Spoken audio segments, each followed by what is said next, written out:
오늘도 우리 옆 사람과 이렇게 인사를 하겠습니다. 싸워서 이겨야 합니다.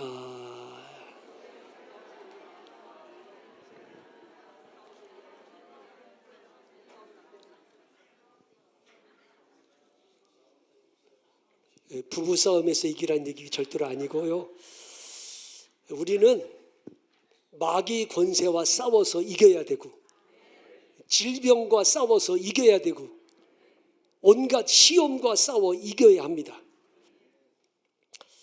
자, 전북 김제에, 전라북도 김제에 세워진 금산교회는 일화가 많습니다.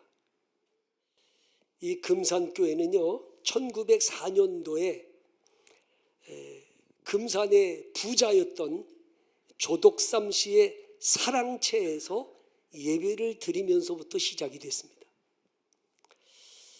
1905년도에 조덕삼 씨가 과수원에 5칸짜리 예배당을 짓고 테이트 선교사를 담임 목사님으로 모시게 됩니다.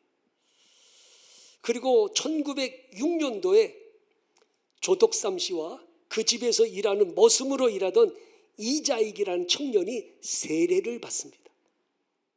그리고 그 다음 1907년도에 이 테이트 선교사가 조덕삼 씨와 이자익이라는 청년을 교회 장로로 청원을 합니다.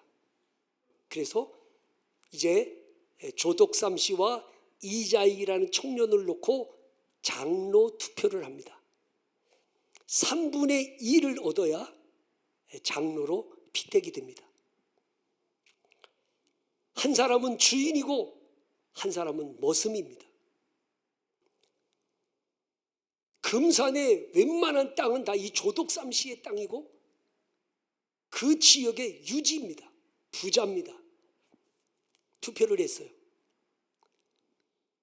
이자익이라는 사람은 3분의 1을 얻어서 장로가 됐습니다. 조덕삼 씨는 3분의 2가 안 돼서 떨어졌습니다.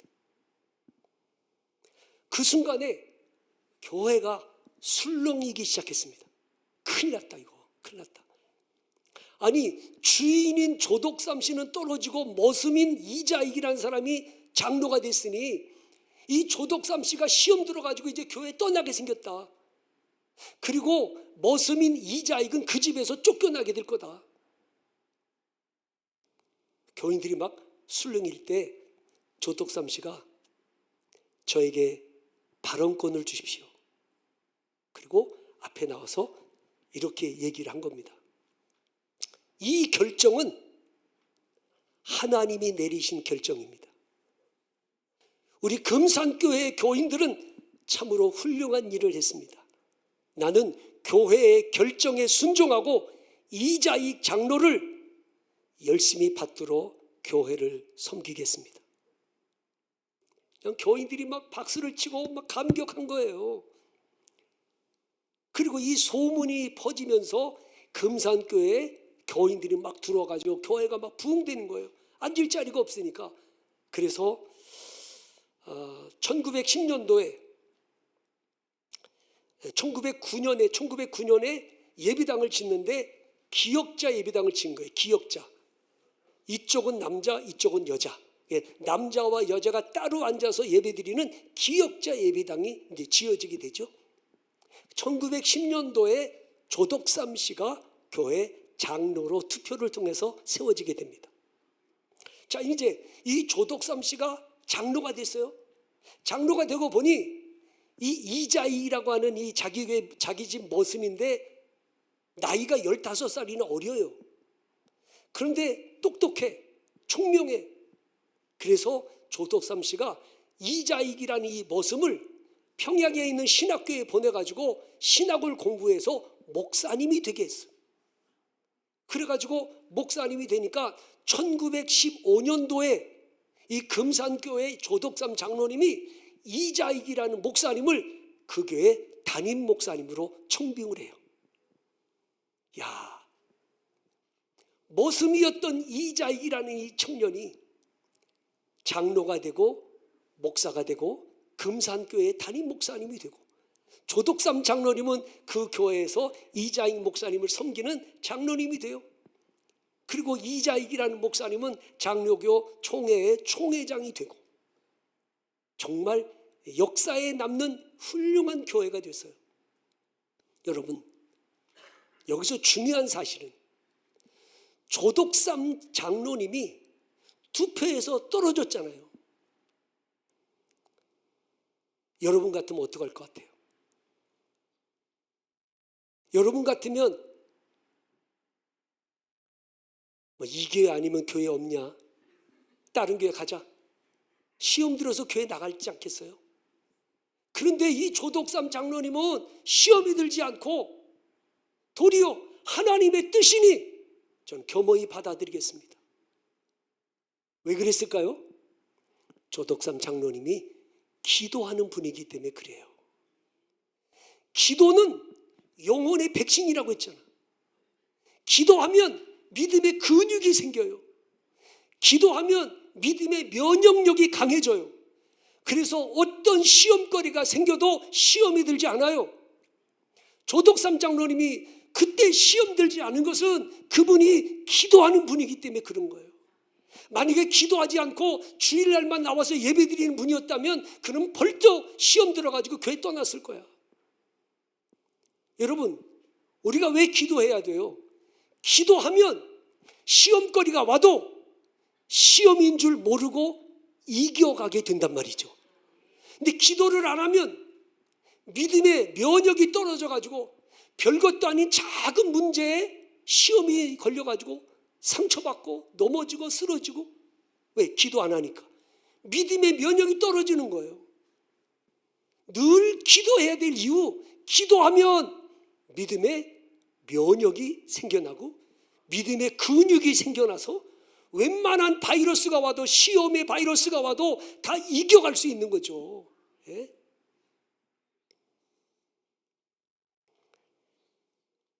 다윗 왕이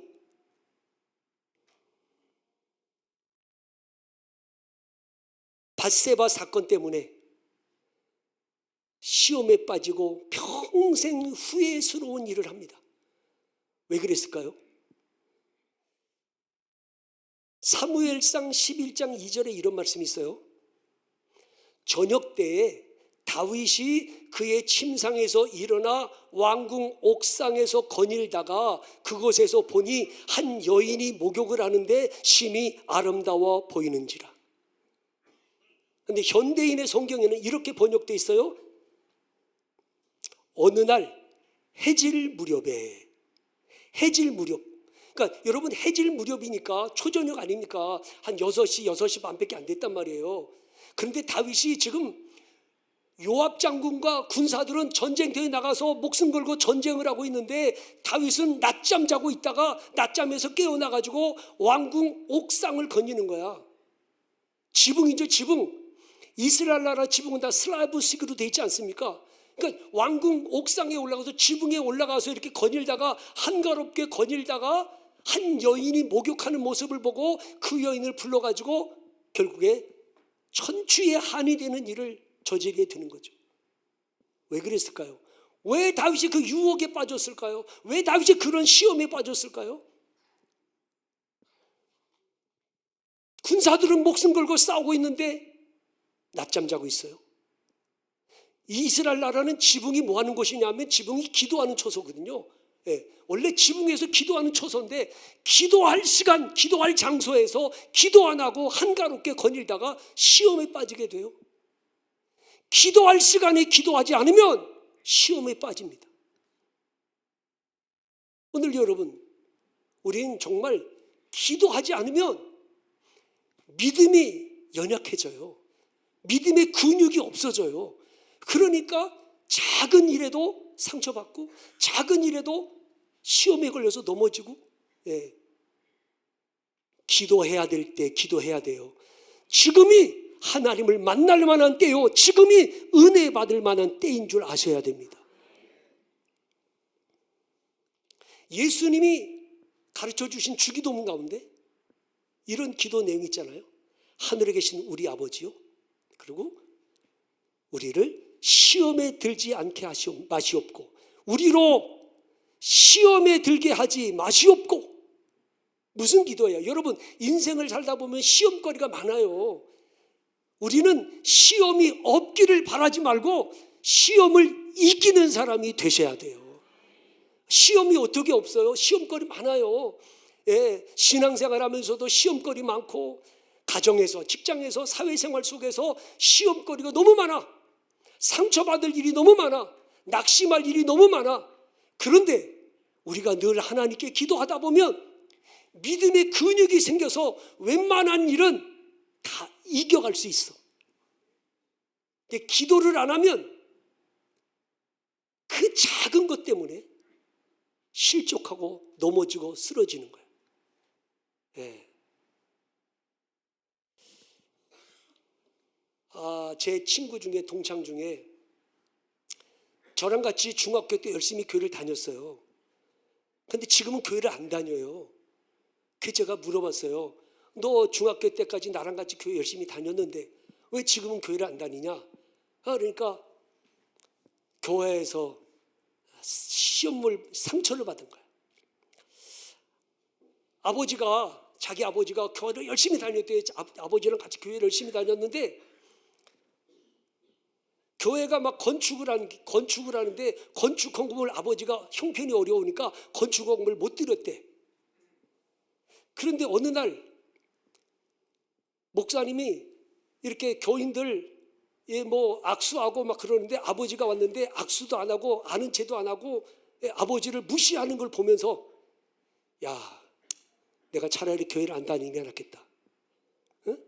아니, 그래, 건축 헌금을 못했다고 해서 아버지를 갖다가 아는 체도 안 하고 악수도 안 하고 이 아버지를 무시하는 걸 보면서 자기가 그날로 교회를 안 다니기로 하고 지금까지 안 다니고 있다 이거예요.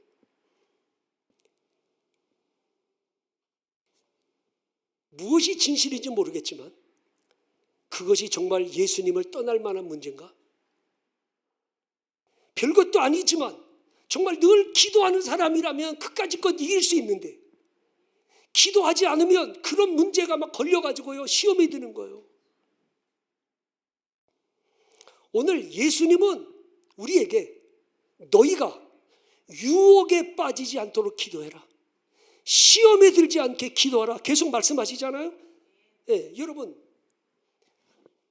베드로가요 예수님께 뭐라고 고백했습니까?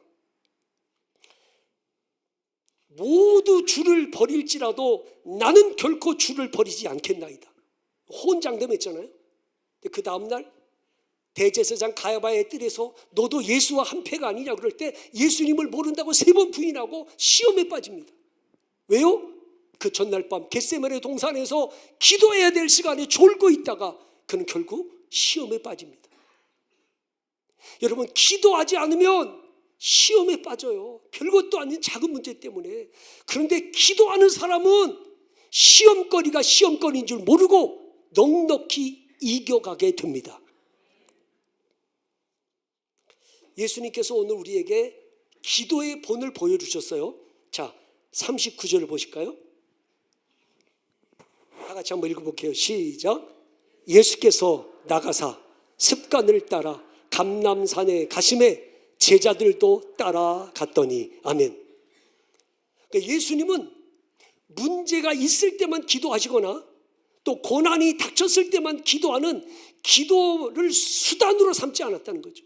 예수님은 습관을 따라, 예수님은 기도하는 것이 생활화 되셨어요. 기도하는 게 일상화 되셨어요. 기도하는 게 체질화 되셨습니다. 습관을 따라 늘상 기도하는 게 생활화 되신 거죠. 오늘 우리들은 기도가 문제 해결의 수단으로만, 어려울 때만, 힘들 때만 기도하지 마시고 기도가 일상화돼야 됩니다. 매 순간순간마다 기도하면서 사는 거죠. 운전대 잡고 운전하면서도 하나님께 기도하고 운전하고 가시고. 네. 저는 비행기를 타고 갈 때마다 비행기 좌석에 앉아가지고 늘 기도합니다. 하나님, 오늘도 우리 기장을 붙잡아 주시고 이 비행기 전체의 부속품 하나하나까지도 하나님이 다 붙잡아 주시고 기상으로부터 어려운 날씨에도 하나님이 지켜주시고, 그리고 어디를 가든지 기도하는 거예요. 이 늘상 기도하는 거예요. 네? 기도가 생활화돼야지. 평상시 기도 안 하고 있다가 어려움이 닥쳐야만 하나님께 기도하는 기도가 수단이 되지 말고 기도가 일상화돼야 된다. 예? 그 다니엘이 말이죠. 정말 바벨론의 국무총리가 돼가지고 열심히 섬기다 보니까 바벨론 왕으로부터 인정을 받았어요. 그러니까 바벨론 국무총리들이 시기 질투하다가 어떻게 하면 다니엘을 좀 없애버릴까 하다가 국리 안끝에 만들어낸 게 뭐예요? 앞으로 30일 동안 왕 외에 다른 신을 섬기거나 기도하는 자는 사자굴에 집어넣겠다는 거죠. 자, 이제 다니엘은 갈등에 빠지게 생겼어요. 이거 내가 기도하면 사자굴에 던져서 죽게 생길 것이고, 기도 안 하면 하나님 앞에 내 신앙이 부끄러울 것 같고. 그런데 다니엘은요, 다니엘서 6장 10절에 이렇게 말합니다. 다니엘이 이 조서에 왕의 도장이 찍힌 것을 알고도 자기 집에 돌아가서는 윗방에 올라가 예루살렘으로 향한 창문을 열고 전에 하던 대로 하루 3번씩 무릎을 꿇고 기도하며 그의 하나님께 감사하였더라. 지금 감사할 상황이 아니잖아요. 두렵고 낙심되고 원망해도 부족한 상황에서 다니엘은 감사 기도를 드려요. 무엇 때문에? 전에 하던 대로 하루 3번씩 무릎을 꿇고 기도했다. 다니엘은 다급하니까 기도한 게 아니에요. 다니엘은 하루에 3번씩 시간을 정해놓고 늘상 기도하는 기도가 생활화되었던 사람이죠. 그러니까 다니엘에게는 이게 시험거리가 아닌 거예요. 오늘 여러분, 기도하지 않으면 시험거리일 수 있지만 기도하는 사람에게는 시험거리가 아니라 도리어 감사거리가 될 수도 있어요. 저와 여러분 모두가 기도가 의무가 아니고 문제 해결의 수단이 아니라 기도가 생활화되고 습관화되고 기도가 일상화되는 기도의 사람으로 살아가실 수 있기를 바랍니다. 그래야 시험을 이길 수 있어요. 예수님의 기도는 어떤 기도예요? 44절을 보세요.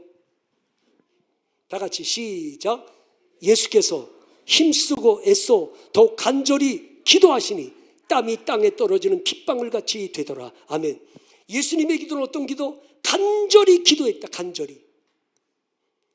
이 간절이라고 하는 이 말은요, 원래 헬라어에서 에크테네스테론 그런 뜻인데, 이 말은 열성적으로 기도한다 또는 꾸준히 기도한다 그런 뜻이에요. 그러니까 이 간절이란 말은 아주 열성적으로 기도하되 꾸준히 기도하는 거야. 한두 번 기도하다가 중단하는 게 아니고 꾸준히 기도하는 거. 그러니까 여러분, 간절히 기도하면 어떻게 해야 돼요? 간절히 기도하면요, 옆에서 사람이 떠들어도 안 들려. 왜? 내가 기도에 몰입하니까. 기도에 몰입하면, 간절히 기도하면 옆에서 누가 무슨 소리를 해도 안 들리는 거예요. 뿐만 아니라 간절히 기도하는 사람은요, 기도를 결코 멈추질 않아요. 저도 참 힘들고 어려운 문제, 간절한 문제가 있으면요, 밥 먹을 때도 기도하고요, 걸어가면서도 기도하고요, 시간마다. 왜? 이게 너무 간절하니까. 너무 간절하면 기도를 멈출 수가 없어요. 끊임없이 기도하는 거죠. 야고보서 5장 17절 18절에 이런 말씀이 있어요. 엘리야는 우리와 성정이 같은 사람이로되 그가 비가 오지 않기를 간절히 기도한즉 3년 6개월 동안 땅에 비가 오지 아니하고 다시 기도하니 하늘이 비를 주고 땅이 열매를 맺었느니라. 엘리야는 갈멜산에 올라가서 간절히 기도합니다. 지금 나라가 흉년이 들어가지고 온 백성들이 기근으로 고통을 겪고 있으니까 엘리야가 갈멜산에 올라가 얼굴을 무릎 사이에 집어넣고 간절히 기도합니다. 그리고 나서 자기 사환에게 너 저 산꼭대기에 올라가서 저 지중해 바다에서 뭐가 보이나 가봐라. 아무것도 없습니다. 두 번째 또 기도해. 또 가봐라. 아무것도 없습니다. 7번까지 계속 기도하고 7번째 갔다 와서 사환이 하는 말이 사람의 손만한 작은 구름이 일어나나이다. 이걸 아셔야 돼요. 여러분, 우리가 기도하면 시험을 이길 뿐만 아니라 기도하면 비전을 보는 눈이 열리게 됩니다. 사람의 손바닥만한 작은 구름을 보면서 엘리야가 아합 왕에게 이렇게 말합니다. 비에 막히지 않도록 마차를 갖추고 내려가소서. 무슨 말입니까? 엘리야는 지금 사람의 손바닥만한 작은 구름이 하나님이 엄청난 먹구름을 몰고 오시고 결국에 이스라엘 땅에 소낙비를 쏟아 부어 주실 걸 바라보았습니다. 기도하는 사람은 남들은 별것 아닌 것, 시시한 것, 무시할 만한 것 같지만 기도의 사람에게는 그 작은 사람의 손바닥만한 구름을 보면서도 먹구름이 몰려와 소낙비를 쏟아 부어주는 비전을 보는 눈이 열리게 되는 거죠. 기도해야 될 이유, 비전을 보는 눈이 열리는 거예요. 예?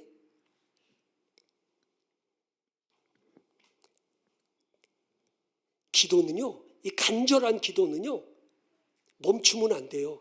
간절한 기도는 끊임없이 하는 거예요. 꾸준히 하는 거예요. 누가복음 18장에 예수님이 비유를 들어서 과부와 불의한 재판관의 비유를 말씀하셨잖아요. 어느 도시에 하나님을 두려워하지 않는 불의한 재판관이 있었는데 과부가 억울함을 해결해 달라고 간청을 하니까 이 불의한 재판관은 과부에게 관심이 없어요. 안 들어줘요. 그런데 과부가 매일같이 찾아가는 거예요. 매일같이 찾아가서 해결해 달라고 그러니까 나중에는 이 불의한 재판관이 번거로워서 해결해 줍니다. 귀찮아서 해결해 줍니다. 그리고 예수님 말씀하셨어요. 하물며 하나님께서 그 밤낮 부르짖는 택하신 자들의 원한을 풀어주시지 아니하시겠느냐? 그들에게 오래 참으시겠느냐?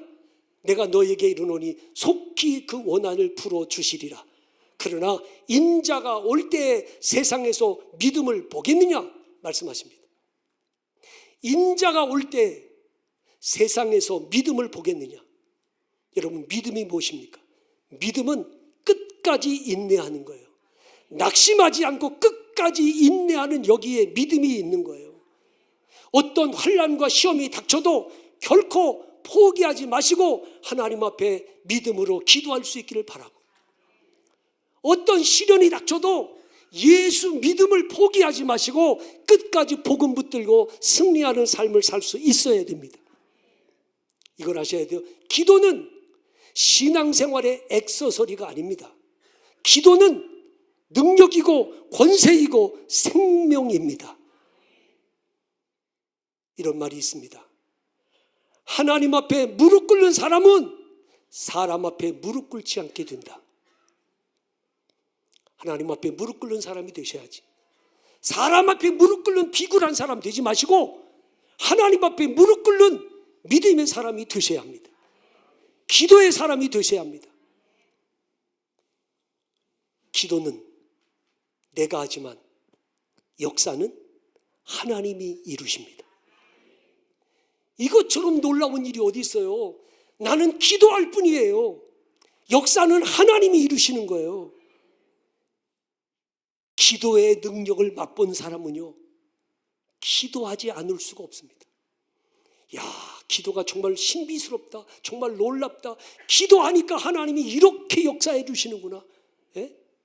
오늘 저와 여러분 모두가 우리의 남은 생에 하나님 앞에 무릎 꿇는 기도의 사람이 되셔서 그 어떤 시험거리도 넉넉히 이기고 믿음으로 승리하는 삶을 살아가시기를 주님의 이름으로 축원합니다.